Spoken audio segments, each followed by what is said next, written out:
Before or after you watch this video, check out the links in the description below for other goodies and updates. Also click on the bell right next to the subscribe button to get notifications on my new videos.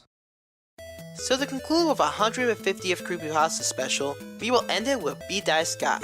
I have to say, for what it is, it's pretty damn good. The story is all about a gaming teacher who ends up finding out the hard way that one of his quieter students ends up murdering a person. And unfortunately, it always seems to be the quieter ones. But in all seriousness, this story is pretty good. The teacher is very realistic and very likable, and his reactions are pretty understandable. The student Tom is very relatable as well. He seems to be very shy, not unlike me because I have Asperger's. But not unlike him, he also has some mental needs, which you'll find out later in the story. And unfortunately, it leads to someone else's demise. What I'm very surprised about is that he would go out of his way to make a mini-game based on everything that happened in the last few days. It's pretty fascinating that a student like this really goes out of his way to do that. Also, it seems kinda silly though to have incriminating evidence, but whatever. I have to say, the story's pretty good, the characters seem very realistic and fleshed out, for a very short story of maybe 25 minutes, and I'm glad we have more stories like this because usually gaming imposters are hit or miss. Usually a lot of them just seem to be Sonic EXE ripoffs.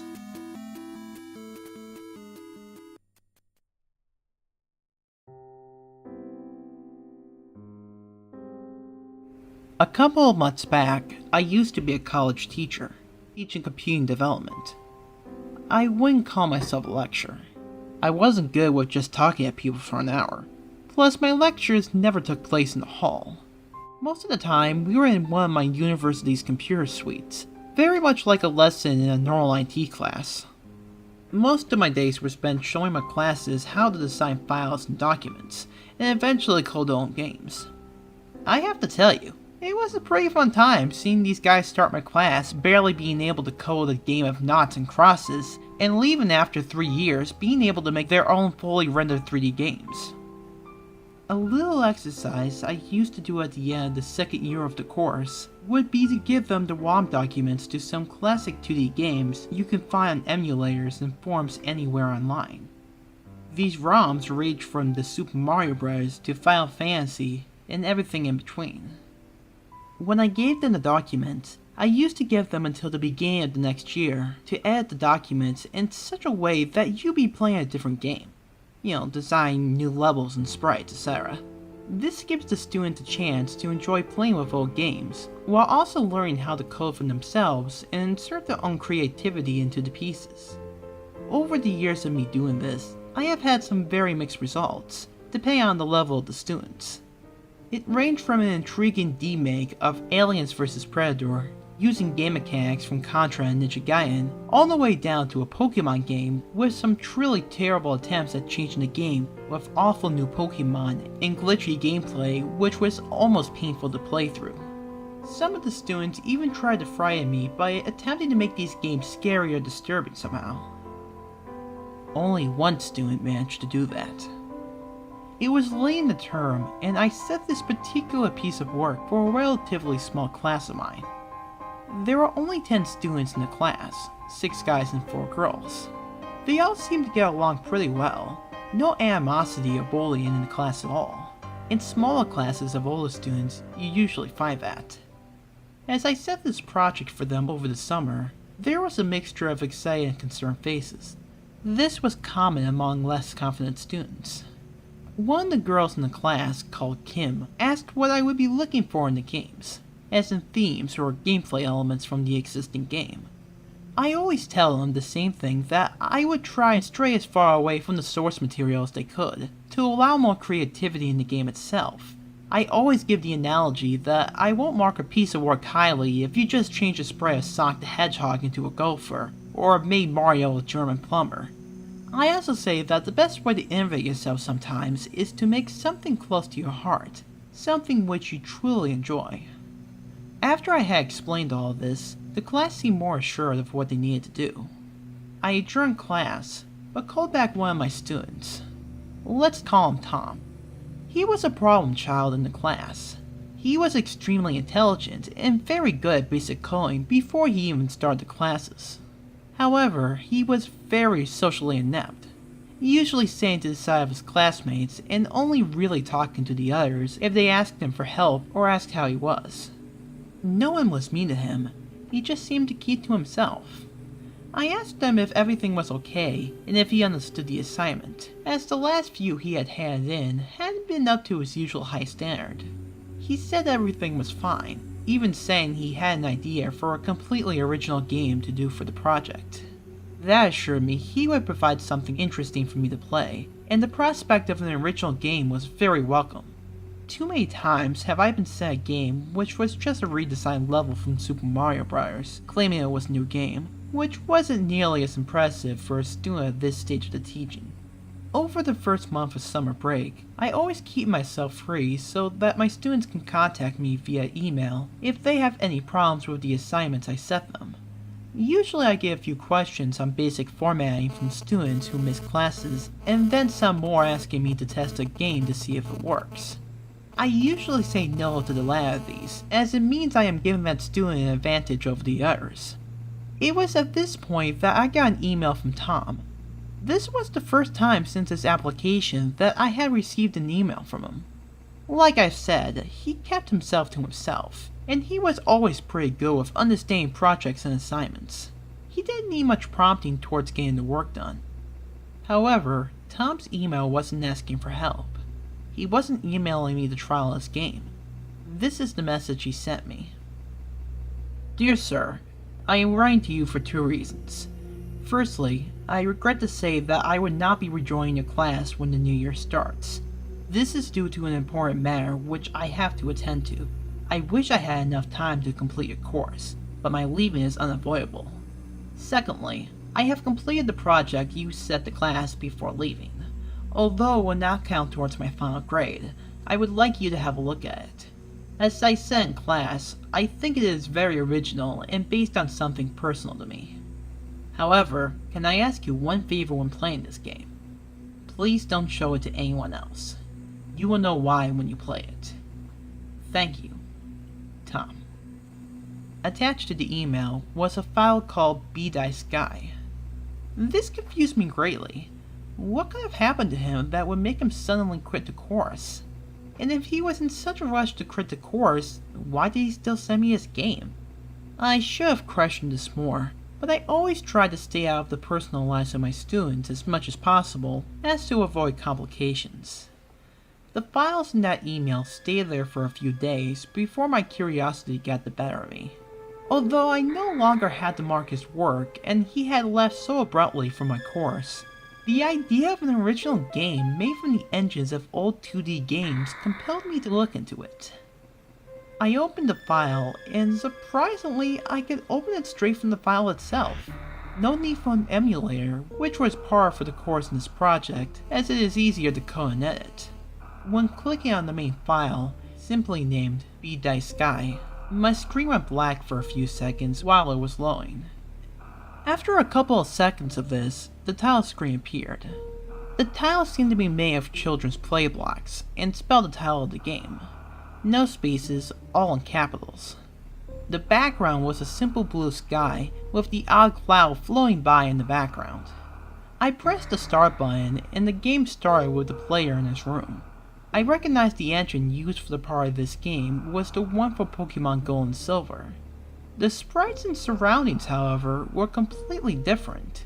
The room was much more detailed than anything in the Pokemon games, with very specific posters on the wall, a computer, bed, game consoles, etc. It even had stray socks and Coke cans on the floor. I felt relieved by the fact that he had put so much work into this. Almost every single pixel on the screen had been changed.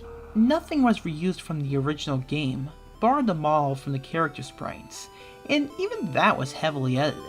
The characters seemed to have light brown hair, a red t-shirt on with dark blue jeans, and white and red shoes on. The sprite itself looked very much like Tom himself, which made me think this is what he meant by the game being something personal to him, like a fantasy adventure where he was the hero. Although I was impressed by the amount of detail put into just one screen of the game, the fact that he just suddenly left the course despite all of his hard work worried me slightly more than before. As I moved the character around the room, It seemed quite fluent. There was no lag or glitching in the movement. I left the room and came to a corridor. Each room had its own flavored text. For example, Dad's room. He wouldn't be very happy if I went in there without asking first. And Eleanor's room. I hear snoring. She is probably resting after her night shift last night. I'll leave her to sleep. I was mighty impressed by all the work Tom had put into this game. It had barely been 2 weeks since I set the project, and this looked very polished already. I couldn't go into any other rooms in the corridor, so I went downstairs to a large open area, with the first character despite the one I was playing as. It seemed to have a receding hairline and glasses, and wearing a suit. I went over to him and began to talk to him. Good morning, Tom. Are you off to university today? Yeah, I will be soon. Oh, good. Just don't wake your sister. She had a tough shift last night. I had met Tom's dad before when he was having some problems in class at the beginning of the course. It's strange to say, but I could almost hear his voice when the words came up on screen. Almost like this conversation had happened in real life between the two. It wasn't a massive piece of dialogue, but Tom wasn't really a big talker. After this, I left the house and began a short cutscene of Tom on the bus. The music was innocent enough. It matched the ambience of the background, which was colorful and had lots of pastel colors on show. However, this changed for a split second. When I looked at Tom, the sprite seemed to have its eyes closed. Suddenly, for about half a second, the music changed to a static sound and the background flickered between the colorful normal backgrounds to a navy blue void with only Tom's sprite, colored against the blue background. I assumed it was just a glitch. No one gets this kind of ROM hack completely right the first time, especially one as ambitious as this one. After the short bus journey in the game, Tom's sprite arrived at a large building with a billboard outside of it. This is where the game's accuracy became slightly concerning. Looking at the billboard, it turned out to be a map. An exact map of the university campus. I don't mean a rough outline of the pictures. This was accurate down to the trees and benches in the center of the university. This level of accuracy surely wasn't healthy, especially in the short time since the piece was set. It was bordering on obsession. I entered the front door, and a word box popped up with the word "Objective" in block capitals. When I continued, the next line said, "Find Becky." This is when my slight concern turned to panic. One of the girls in our small class was called Becky. She was a smart enough girl, but not amazing at the course, so I asked Tom a lot for help. As the teacher, I could see him staring at her a lot during classes and looking away nervously when she turned around. I thought this game would be some kind of sick wish fulfillment game where he gets the girl, which is fine as long as it stays within this game. I realized I sounded a bit hysterical. This part might just mean he has to find his classmates to get to the lesson. I pressed on and noticed the gameplay suddenly changed. Although all the sprites remained in the Pokemon style, it now played like Metal Gear, a Nintendo game which focused mostly on stealth. All the other characters had a cone in front of them which conveyed his sight, and Tom had to avoid all of these to reach the top of the screen, and eventually Becky. However, the glitch from earlier re-emerged. But this time, every time the player was caught, there would be a small surge of static noise, the background would go dark blue, and the player would be sent back to the beginning of the room. This made me think this was either a glitch to cover up for a dying animation, or deliberately programmed to signify something. When I finally managed to reach the top of the screen, the game went back into the objective screen. This time with a more sinister message. Objective: follow Becky without being seen. This led into a group of sprites standing in front of Tom, all of them looking like one or another of the students in the class. Standing in the middle of this row was a brown-haired girl with a blue shirt on and a white skirt. It was Becky. It must have been. The focus of the game in this section was to find her, so it has to be her. The object of this part of the game was frankly quite disturbing. What you needed to do was to get close enough to the group to hear Becky talking, without them noticing you there. What this is essentially is a stalking game. Stranger still, when you got close enough to hear her, text boxes would appear with what she was saying. The ones I remember were, I'm so glad this is the last day of term. I have the house to myself for the rest of the week, so you can come around whenever. I can't wait to get home. I didn't sleep too well last night. I kept on thinking I heard wrestling in the bushes outside my window.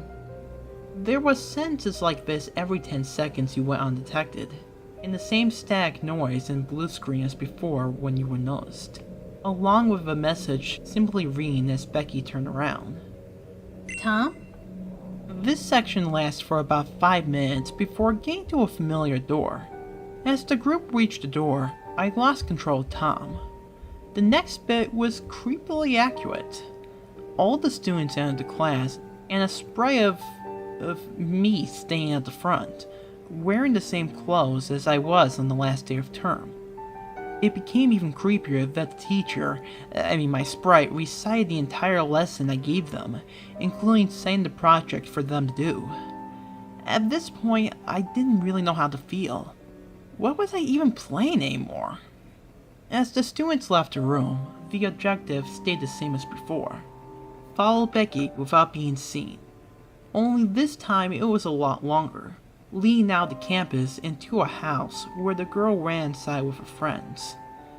After this, the flash of blue lasted a bit longer, as well as the static. It showed not only the spray of Tom, but also the outline of the house Becky entered. It felt like the house would play a bigger part in this game, and my gut told me not in a good way. The screen cut to black, and the next scene showed Tom in bed. The light was dark, only showing the outlines of items in the room. The flicker started again, but a lot more frequent, until the static sound stopped, and the screen was permanently dark blue. This must have been what the flashes of blue and static conveyed, the dream world. Tom got out of bed, and I controlled him again.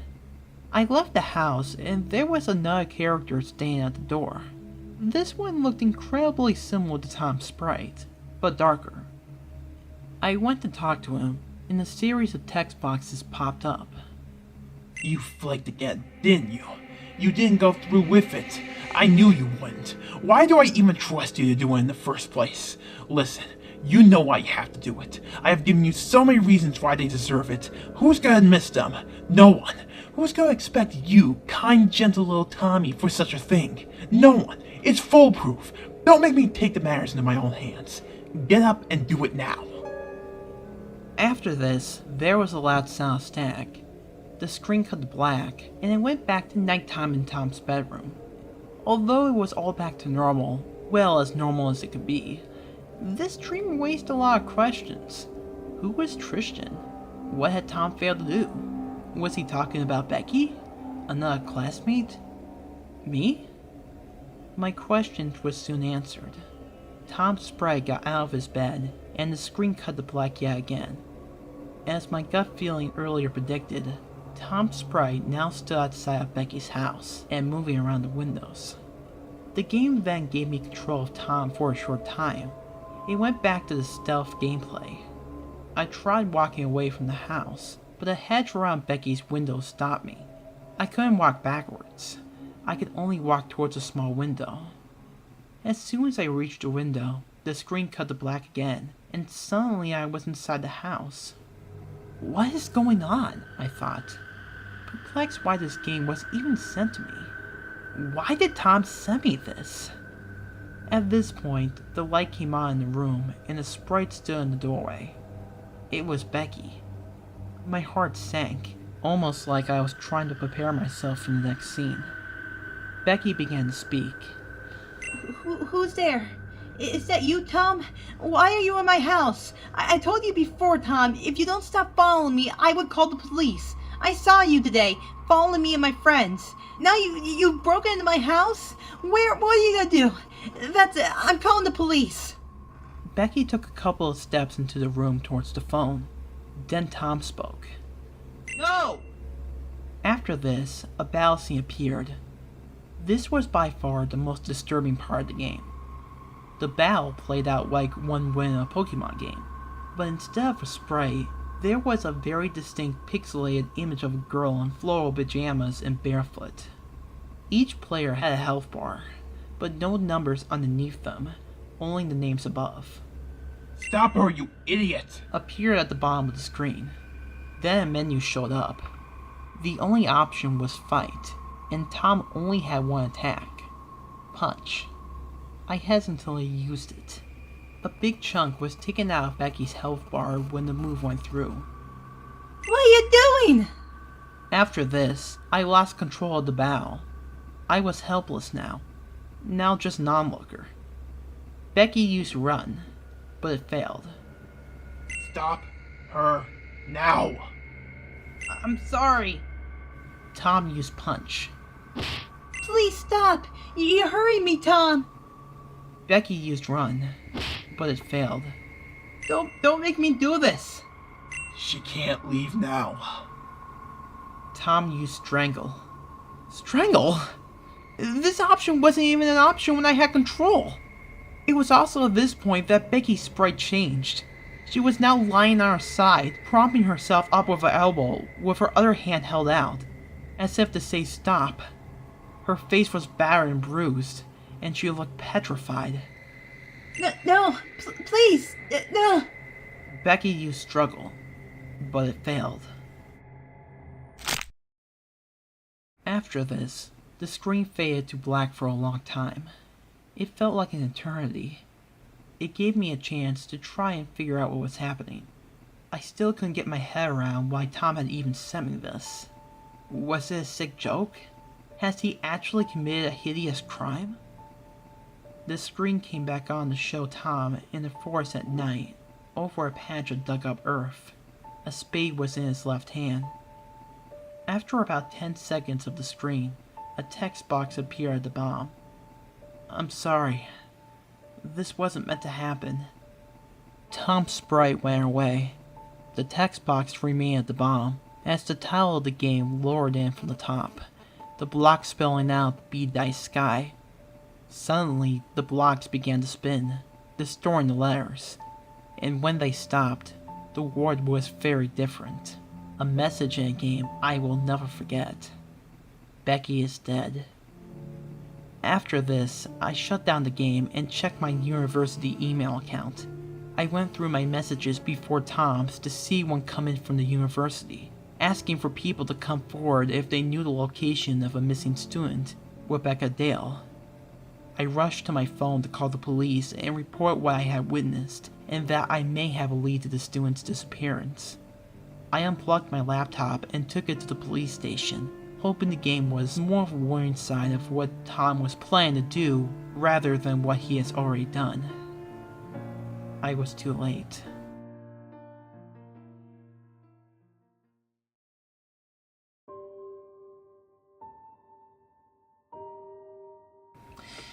I'm writing this several months after events for several reasons. Firstly, it only really took me until now to fully grasp what I was involved with. The news of Tom's trial had come much sooner than I was anticipating. They found him apparently north of where we were, hiding in a small abandoned house. I gave my evidence in court and then left proceedings in one day.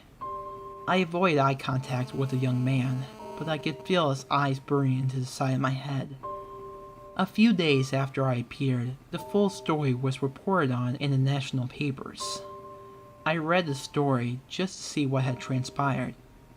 The headline read, "Game kill at 20, charged with murder of student." As I read further, the whole grisly business took place outside the game. Thomas Alexander was reportedly seen entering the Dale household at 2:05 a.m. early Saturday morning.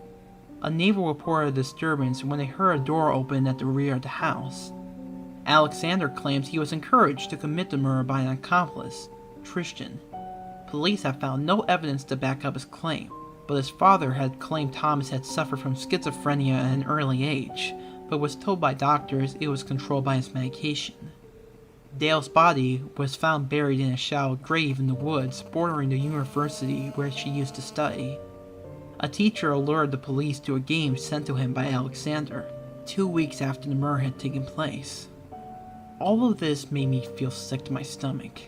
I felt like I had a part of this whole crazy plot. I felt paranoid, almost as if Tom was coming to get me, now that I had told the police of his game, even though he said to tell no one. I hadn't slept in days. I asked the police wherever I could be located, somewhere where Tom couldn't find me if he ever got out of prison. I was put into the witness relocation program 3 days after the court had cast its sentence. Although I am much more relaxed in my new life, I can never forget what had happened. Recently, while rereading some of the reports on the case, there was a paragraph at the bottom which I had always neglected to look at.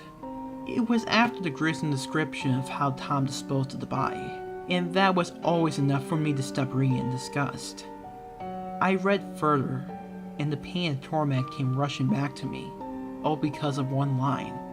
While looking over the data in the game, researchers found a picture file showing the deceased in the woods where she was buried. Her face was heavily bruised, bloodied, and her clothes torn, presumably from the attack.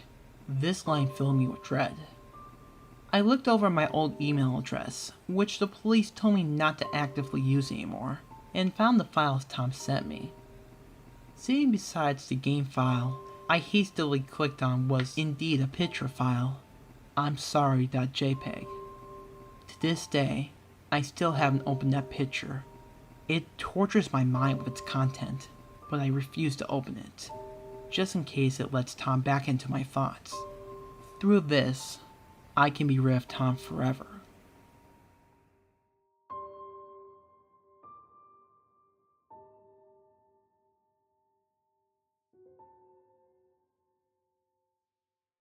Tom?